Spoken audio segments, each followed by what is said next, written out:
Now, what do millennials want? Apparently, it's not kids or marriage, at least according to a new survey.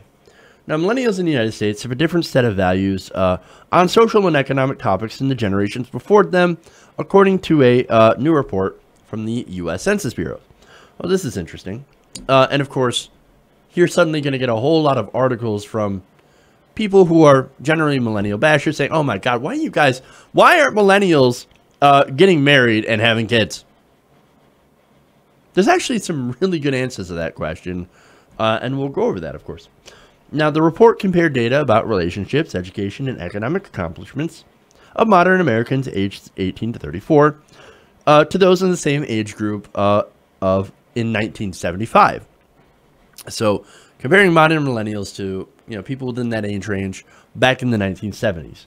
Now, when they did that, they said that what is clear is that today's young adults look different than from prior generations in almost every regard.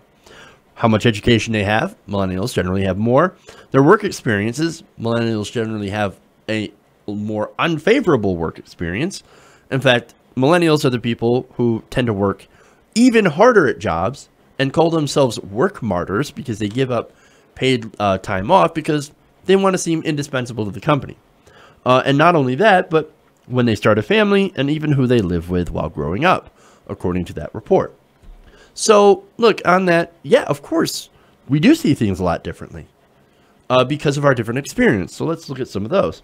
Now, a large majority of young Americans now believe that education and economic accomplishments are extremely important parts of adulthood. And more than half believe marrying and having children are not very important. Again, this is where those articles come out where, oh, millennials are so immoral. Not getting married and not having families. Why is she having a family? Again, good reasons for this. Now, the mentality differs from the values of 40 years ago. In 1975, 8 in 10 people were married by the time they turned 30. Wow. Now, 8 in 10 are married by the time they turn 45. So again, the age of marriage has gone up because, again, it takes a lot of time to establish yourself in a good career. So let's for an example, let's examine why, right? Now, for one, a high school education was enough back in 1975 to get a pretty good paying job.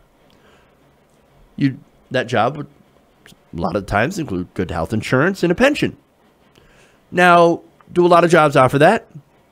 Sure, but not as many anymore.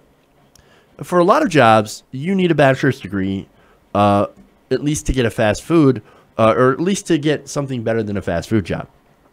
So you need a bachelor's degree, and it covers fast food, low-wage jobs, jobs that are, uneducated or don't require college-educated people. They don't offer those things like benefits. So it's very, very difficult to find. Now, not only that, but let me ask you a question. Who's going to get married if they're deeply in debt with a gigantic amount of student loans? That seems to be another stumbling block right there that people have to get over. Now, student loans, let me give you a number here. Now, the average American has over $30,000 in student loan debt. And as you can see, that to millennials, education is very important, right? Because we've got to have it in order to have some of those, have at least a chance of getting a decent, good-paying job, especially since wages have fallen stagnant since about the 80s, right? So again, the different prospects in 1975, there were good wages, they were keeping up with inflation, with productivity. You could go and buy a house and a car and take care of your family on a, like a factory job. Nowadays, you can't do that. Wages have been stagnant for over 30 years, and those jobs don't exist anymore. A lot of them have been outsourced to other countries. So there are some serious differences between the environment that millennials have grown up in and the environment of people in Gen X and baby boomers especially.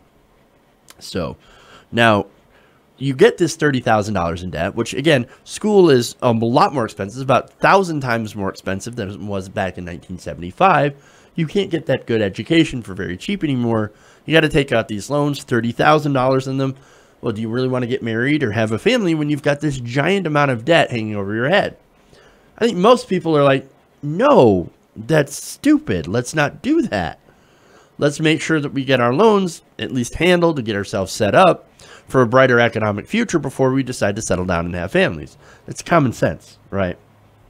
And look, let's go to the point of where a lot of people tend to think that it's not as important to get married anymore.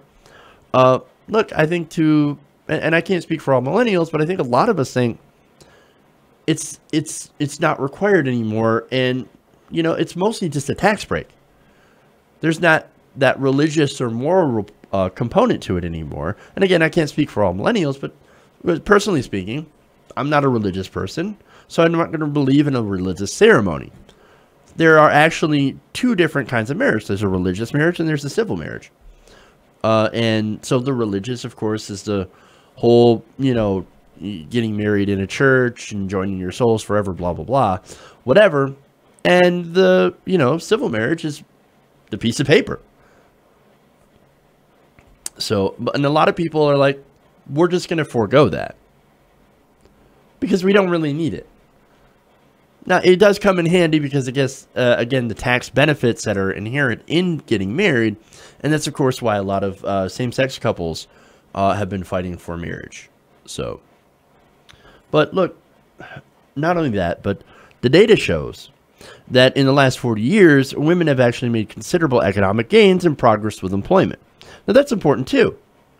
Of modern millennial women, only 14% of them are now homemakers, compared to almost half, 43% in 1975. So that's a huge, huge general shift.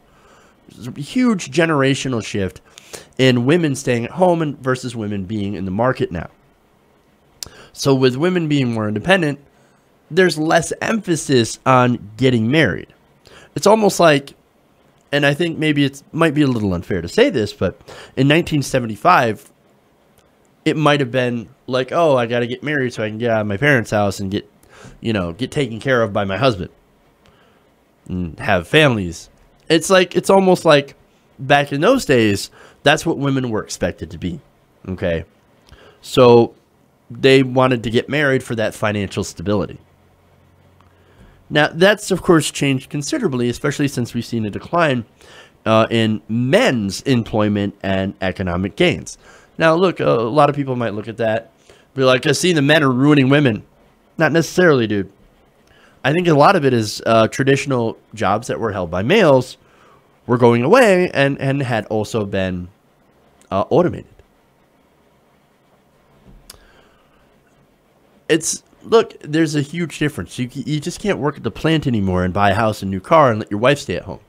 That's not the situation that we live in anymore. So it's far, far different than 1975. Now, women, of course, also are more likely to go to college. So and that's another way that they're more independent than they were in 1975. Now, if you notice that a lot of these changes have to do a lot with economic reality. But there are also changing attitudes about gender roles and stereotypes that we also have to figure in. So what we have is that the generations have changed because the world have changed. Now, some people will point the finger at millennials without citing any of the other factors and say, you're just immoral. No. That's not it.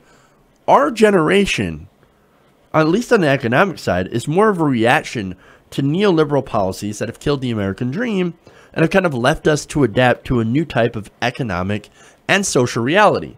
Add in the fact that, of course, younger generations are getting more and more tolerant as more things tend to get accepted.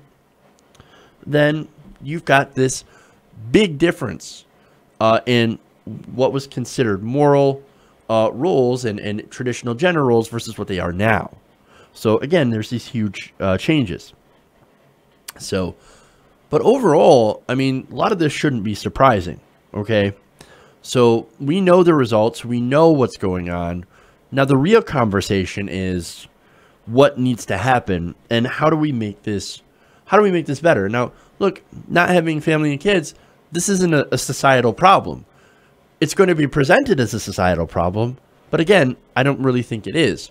But the situation, the conversation should be, how do we make it economically better for millennials so that they could be able to, if they choose to, get married and have families and really start to live what was considered the American dream. Hey everybody, thanks for watching this video. If you want to see more like this, please hit the subscribe button below. And if you want to support truly independent progressive media, please consider becoming a patron at patreon.com/TYTNation.